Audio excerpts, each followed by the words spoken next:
guys, a warm welcome to one and all, and welcome to the video series on database management systems. Okay, so we have been learning about databases from last few days, and okay, this was the one of the important things you have to remember when you want to become a developer in IT industry, as this one will be able to give you a better understanding how databases does work and how do we make a communication between our application and databases and all this part.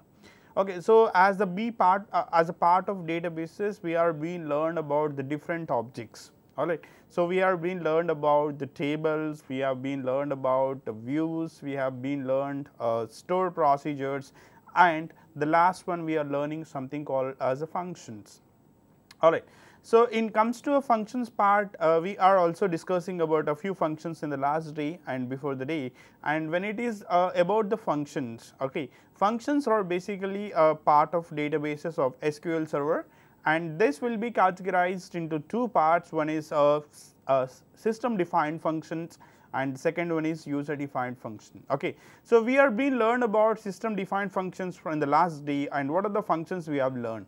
Again, if you remember on remembered or not, this particular system defined functions also categorized into two parts. One is system defined functions and second one is user defined. Again, within the system defined functions, we have a two different kind of functions again. One is single row functions and second one is multi row functions. And within the multi-row functions, we have been learned different things like max function, minimum function, or the different 6 functions we have learned. And when it is comes to single row functions, we have been learned some kind of functions on strings and some functions on the dates. Today what we are going to learn here is, again we will learn some of the single row functions and that too extended for the previous session. Okay. So, today we are going to learn about some kind of mathematical functions, we will learn about some special kind of functions in a databases that we will basically concentrate on today's session. And tomorrow we are going to discuss about how do you write the user defined functions into an SQL Server database. Alright, so let me start with quickly how we can basically see this functions. Alright, so let us start with first mathematical functions. The mathematical functions or the functions you can just see here are the list of functions we have here: absolute function, okay, and second one is sine function, and third one is power function, all this. Okay, we will see one by one all of these functions, and so to see this particular functions in detail, let me go to a SQL Server database first of all, and within the SQL Server database, and hope you understand basically how to work with your SQL Server database, and this is your SQL Server database interface, and let me just go to what I can call it as a query editor window, and before I am going to query editor window, alright, so let me connect to the local database. Alright, so now I am connecting to my local database. After connecting to my local database, we are basically creating our database called as eShopee. Let's flip to our eShopee website or a particular application of this one, and what is this functions or we will basically see today. So, we are going to see the function name. First one is absolute function. The function is, it all functions whatever we discuss now, this all comes under mathematical functions. Alright, the first function is for example, if I say absolute function, alright. So, now if I am giving some input to it, let us understand I am giving an input as -10, alright. So, what will be the output? Okay, before you going to any kind of functions, you have to remember that any function in SQL Server database will only work with a select statement. Hope you understand in the last session. If you are not clear about how this only select statement does uses in functions, you can just refer the last day's session and you can understand why not insert, update and delete, why it is only select. Okay. So, remember one thing, whenever you talk about any kind of functions in SQL Server database, whether it is system defined or whether it is user defined, all of these functions does execute only with select statement. Okay. So, now let me see that the same thing I am trying to write here, that is something called select of absolute of -10. So, what is the output you are getting here? That is something called +10 you are getting, right. So, if you are not able to see, let me open a simple Excel sheet and I will just copy this result into the Excel sheet now. alright. So, let me go to that particular thing and I will say alright. So, this is your database. Okay. So, now let me copy this and paste here. What is the output you are getting here? Minus 10. If you are giving minus 10 as an input to absolute function and you are getting the output as plus 10. And what we will get if I giving a input as absolute function of plus 10, what I will get here, right? Just understand here I am getting a plus 10 again. Okay. Alright, let us see this. This is a minus 10 and this is your plus 10. Actually, if I am giving a minus 10 absolute function of minus 10, if I am giving, the output is plus 10. Even if I am giving absolute function of plus 10 also I am giving up, it will be output as plus 10. So, what is the major thing about the absolute function is the absolute functions or the function which takes any format as an input, nothing but whether it is positive, whether it is negative, and the output is always positive number, nothing but someone is asked you to print all of you are the basic things, okay, all of your numbers or something like someone is given number in negative format, okay. So, someone is asked you to get all of the numbers in one particular report, then if there is a chances that if you have any negative number, try to apply this absolute function on that particular expression, on that particular column you can say absolute function of on the particular column whatever you can see, and whatever the table name you have just give the table name. What will happen is automatically the column name, the expression whatever you are giving the input to the absolute function will always would be positive numbers, not a negative numbers, okay. Understand here. So, this is how we can able to see our absolute function is. Please do remember this, whenever your requirement is to print any number in only positive manner or only in positive number, we can go for a mathematical function called absolute. Not only on the numbers, you can also apply the expressions like a columns and all. Alright. So, this is the first function we have to discuss, and second function is sine function. What is this sine function will do? Now, let us understand it carefully. Select of a sine function, alright. So, what is the sine function? Let us see probably minus 10. What is the size? What is the sign of minus 10 or what is the sign of plus 10? Okay. Now, let us understand is a sign of negative number, right now it is giving a value as minus 1. Let us understand here, this is a value it is printing minus 1. Alright. So, now what I will do is I will also go to the same thing, I will say select of a sign which is of plus 10. What I will get the plus 10 here? Let us understand here the sign of plus 10 is positive 1. Okay. So, let us understand here, okay, and here this is a positive number. If I am giving an input as a negative number, the output is minus 1. If I am giving an input as positive number, it is 1. If I am giving a 0 as an input to it, what will be the output? Let us understand here, go to the SQL Server database and again write a function called select, alright, sine function of 0. What will be the output of 0 here, right? So, now let us execute this, you are getting the output as what? A 0, alright. So, nothing but if you see observe carefully, plus 10 1, minus 10 minus 1 0, always 0, okay. So, maybe people have a doubt that instead of 10 something another number you can take. Let us see sine of,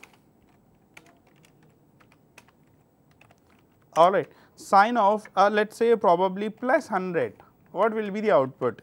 Understand here the sign of plus 10 is again plus 1, alright. Let us see again sine of minus, or let us see probably what I will do is I will give an input as minus 155. Okay. So, let us see what will be the output for this. Okay.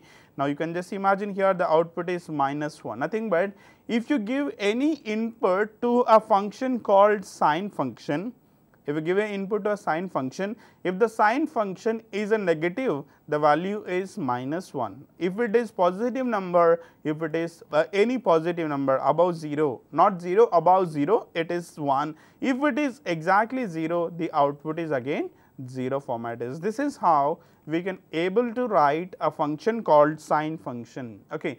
someone is asked you to print, someone is given you an expression, right? They want to know that what are the sign of that, nothing but the expression does contains of a different numbers, which is of sometime positive, sometime negative, sometime a 0. Okay, let's pretty simple example I will tell you. Okay, so for example, you have a employee table. In that employee table, you have some kind of column called loan column. All right. In that loan column, a few employees have a loans which is have a negative sign number. Okay, nothing but a few employees have a bonus, nothing but apart from loan they have exceeded salary, then it will comes to positive. Okay, so they have does not have any loan, that is have a 0. Now whenever someone is asked you to print, okay, someone is asked you to get I want to get the numbers, I want to get the employee numbers who's having a loans, who does not have a loan, who have loan exceeded salary. Okay, so I want to get the report, then you can apply the sine function on that particular expression. It will give you the numbers in -1, +1 and 0. Based on that, you can decide that how many of them having a salary which is a exceeded salary, someone have a loan less than salary, someone does not have a loan. Based on that, you can apply this particular sine function. Okay, very clear. So these are the things you have to remember, or these are the things which you have to implement in real time application. Okay, so the real time applications are totally different what you are trying to do, because this is just a learning process. You can apply, you have to apply this kind of rules onto a real time application, then you can understand how exactly this particular things is. Am I very clear now? Please do understand all of this one. Okay, am I very clear? Now let me go to the one more function called, the next function is what? Our power function. Okay, so just see that one more function called what? A power function. What is this power function will do? Okay, now let's go to the SQL Server database and try to see some function called a square. So first we will see power function. All right. So this takes two inputs, one is base and one is exponential. Okay, so I am giving a 3 and 2 as an input to it. Now let me execute this particular thing, and what is the output you are getting here? Let's understand it. The output is 9, nothing but if I am giving a power to the input as 3, 2, right. So what is that value here? Power of 3, 2. What is it means here is, right, here 3 is a base and 2 is an exponential, alright. So that it mean to say that in generally it is 3 square in the sense it is the output is 9, alright. So same way if you go for another function, alright. So select of power of, let's see, probably 5 power 5, okay. So I want to get the output as 5 power 5. What is the exactly output you will get? Let's see, this is the exactly output of power of 5, 5.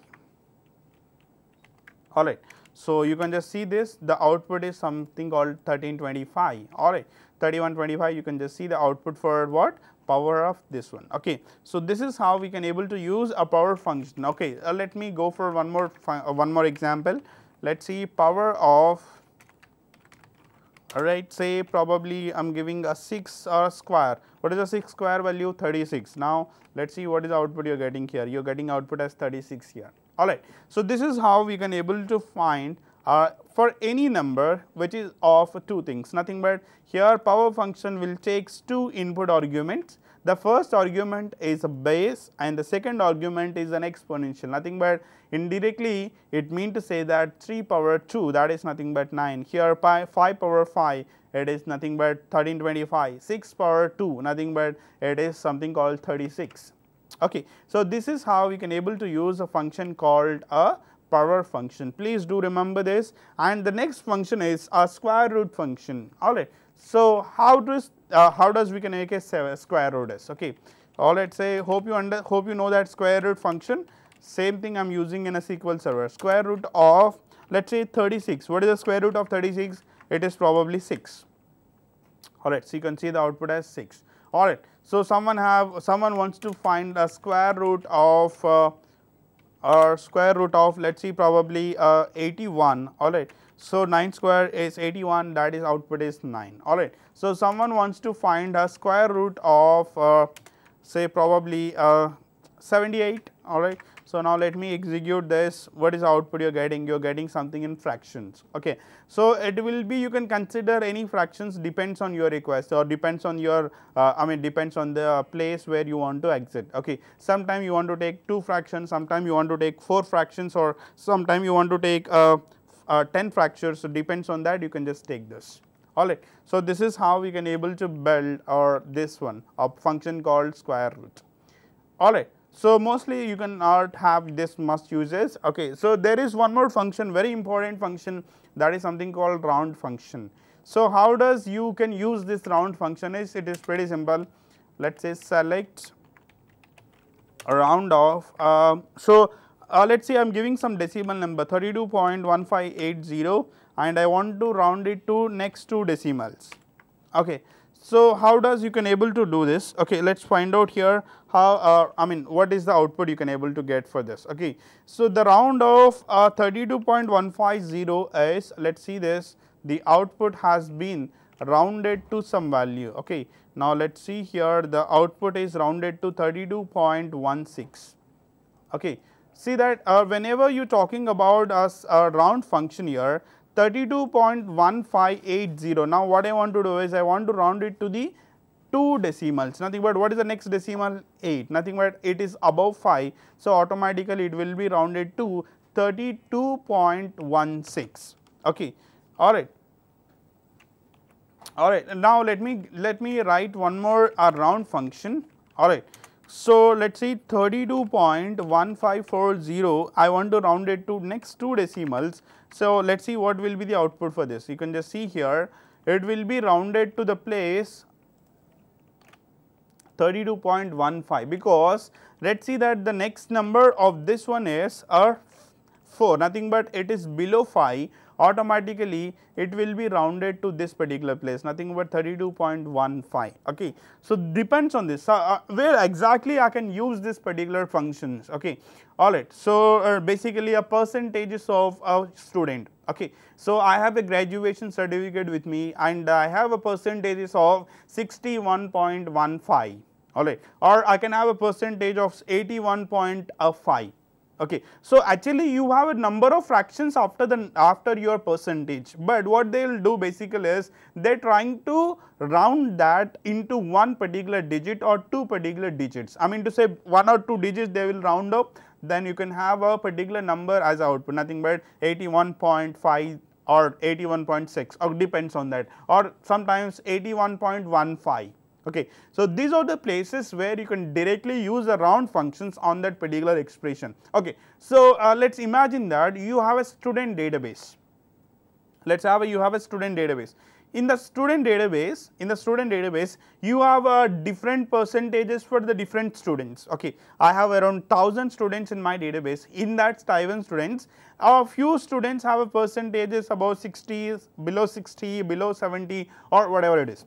And at the end, some of my manager is asked me that I don't want to see all the fractions after that, I just want to see, I want to round up that into only 2 digits. Okay. So if it is above 5, you can just round it, if it is below 5, make it as it is. Okay. Then you can directly use the round function on that particular expression.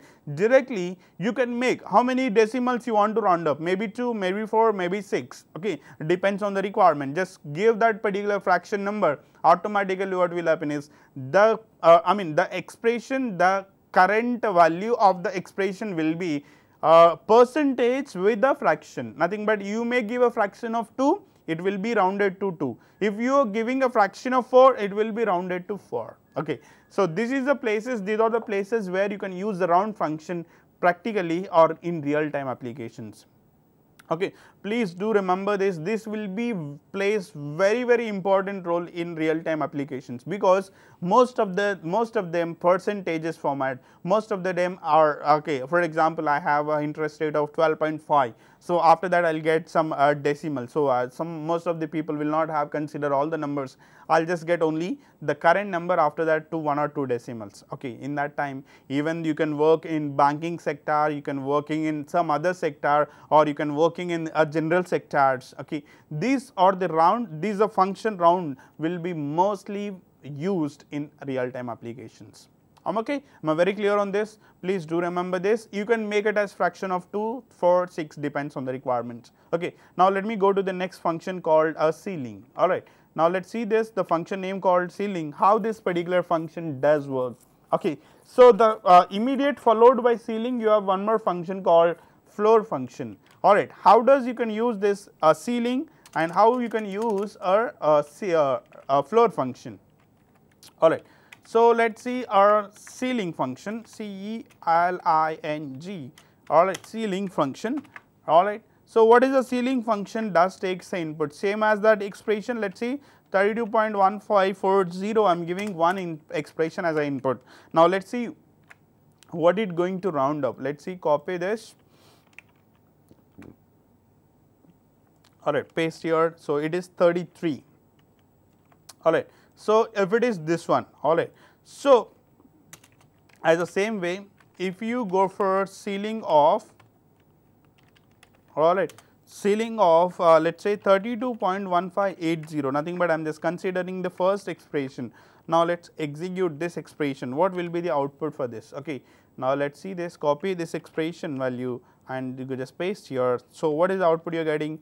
33 base same. Even though you're giving 32.1540 as an input, or else you can give 32.1580. In both cases, what is the output? Nothing but it is giving a ceiling value as 33. Nothing but it is going to bind your expression, or it is going to bind the input expression to the next level. Nothing but next number. If it is 32 point something, automatically it is binding to 33 now. Okay, let's see here, it is something called 33 here. In both cases, even it is this one or even it is this one. Okay. All right, same way, for example, I have a student database. Imagine that I have a student database. A few students have got the percentage about 60 point something, or few students got the percentage of 70 point something. Okay, I don't want to any decimals, try to bind this entire decimal to the next percentage. Then I can directly use ceiling on that particular expression. Right, automatically I can get an expression value which is of next digit number. If it is 70, you will get 71. If it is 60, you will get 61. Okay, these are the places. Okay, there are a different requirement. Previously, I told you one requirement that you have to bind it to the next two fractions, and this requirement is to bind the value to the next number. And there are a few cases. Just imagine that one more expression here. Let's see, you have one more function called a floor function. What is this floor function does? All right. So this floor function, I am giving the same input 32.1540. All right. So what will be the output for this? Okay. Now let me execute this. What is the output you are getting? 32, right? Let's see, copy it and paste here. All right. So, all right. So now what I just want to do is I'll write one more expression here, that is once again floor function 32.1580, nothing but first one. All right. Now let me execute again. What is the output you're getting at this? Okay. All right. So now you're getting output as 32, nothing but even it is 32.1540, or you can say 32.1580. In both cases, what is the output you're getting? Both you are getting output as 32. In this case, you are getting output as 33. Okay. It depends on the requirement which is given by the specific person. Either you can use this ceiling function, or you can also use floor function. Depends on the requirement. I can't say that when you have to use ceiling, when you have to use a floor. You need to understand first of all where I supposed to use this floor function or where I supposed to use ceiling function. Depends on requirement. Sometimes requirement get changes, right? All the time requirement is always will not be same, always will not be same. You have to make sure that the ceiling and the floor function has to be used based on the requirement of a specific user. All right. So these are all mathematical functions in SQL Server database. Okay. So what are the functions we have here? Let's understand once again. All right. So what are the functions we have? First of all, we have function called absolute, we have function called sine, we have function called power, we have function called square root, we have function called round, ceiling and a floor. Alright, these all functions comes under the mathematical functions of a SQL Server database. Okay. Now let me go to a few functions that is a very special functions I can say. Alright, so that is something called special functions.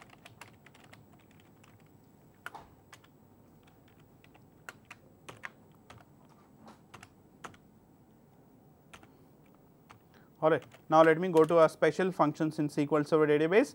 Alright, now let us see what are the functions we have. First of all, we have a functions called DB name. Alright, so someone is okay. Where is actually the requirement is? Okay, I'll tell you one thing. Alright, so within your SQL Server database, you have a number of databases here, right? So you have a databases 1, 2, 3, 4, all the different databases. Okay, someone is asked you that on which database you are currently working. You doesn't know where exactly you want to work, or you doesn't know what is exactly the database name, or where you doesn't know what exactly the database name which you are working here. So in that time, if you want to know the exactly database where you are currently working here, so on that particular thing you can directly use this kind of special functions, so that these special functions will be works based on the requirement what you have. Alright, so let us see that the first function we have function called a db underscore name. This will give you db underscore the name of current database, nothing but what it will basically returns you is, it will returns you the current database what you are working.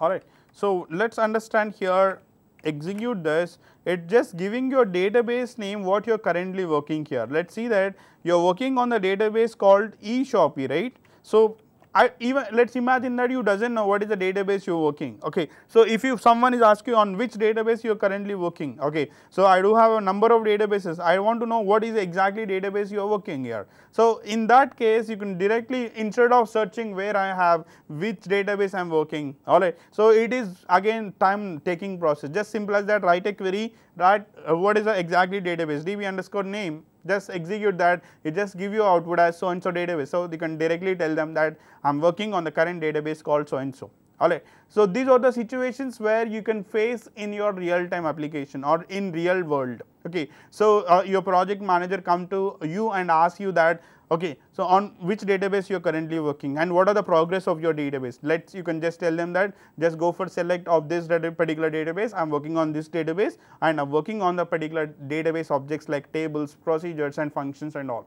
Okay, so in that case you can use a function name called db underscore name, which will give you the current database name. Okay, let us go for the next one.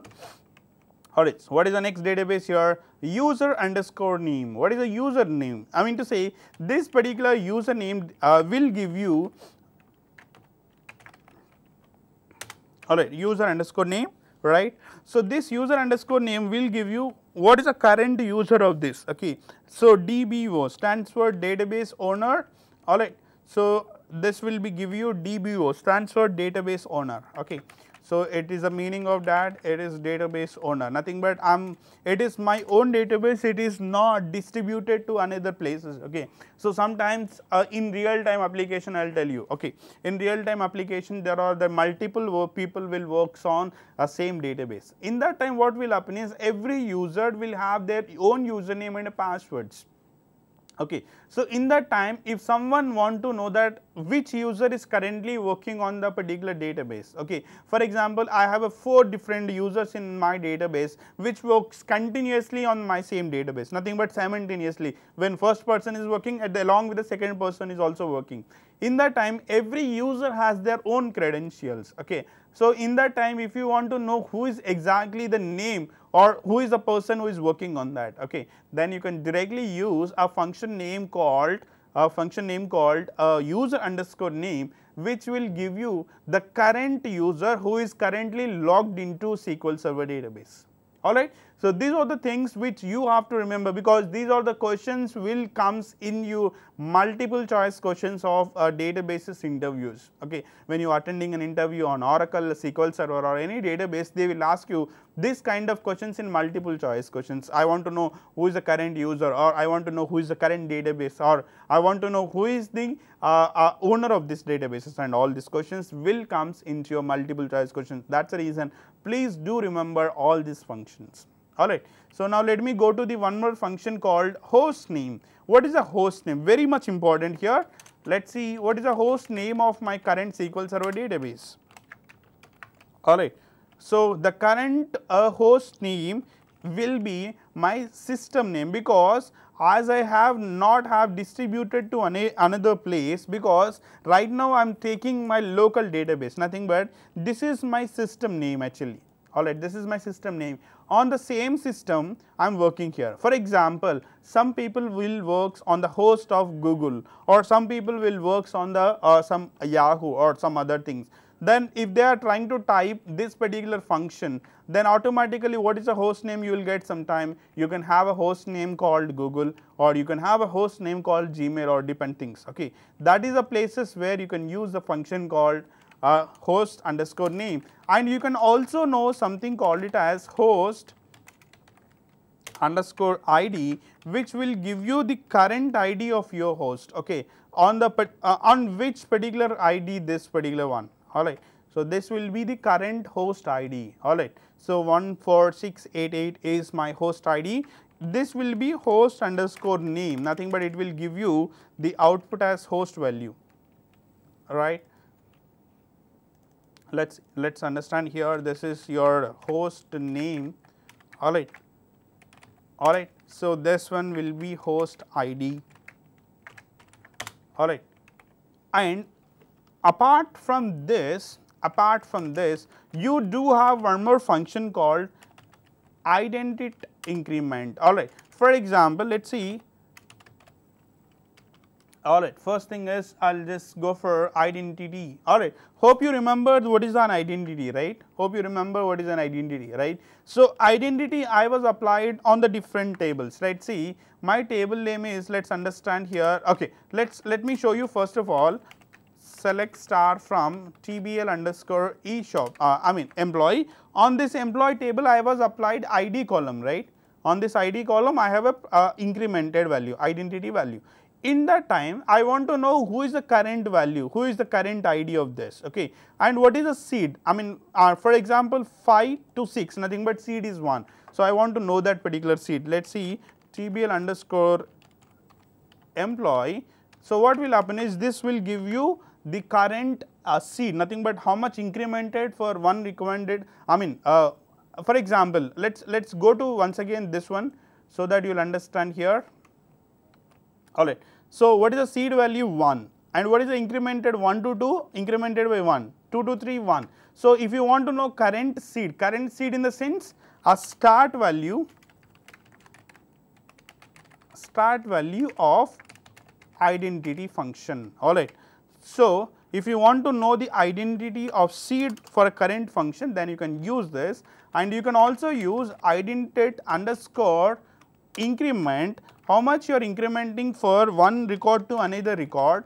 Let us go for one more function called increment function, which will give you and how much incremented you are offering for one to next record. You are offering a record of 1, and one more thing, ident current, nothing but what is the current value of this identity, TBL underscore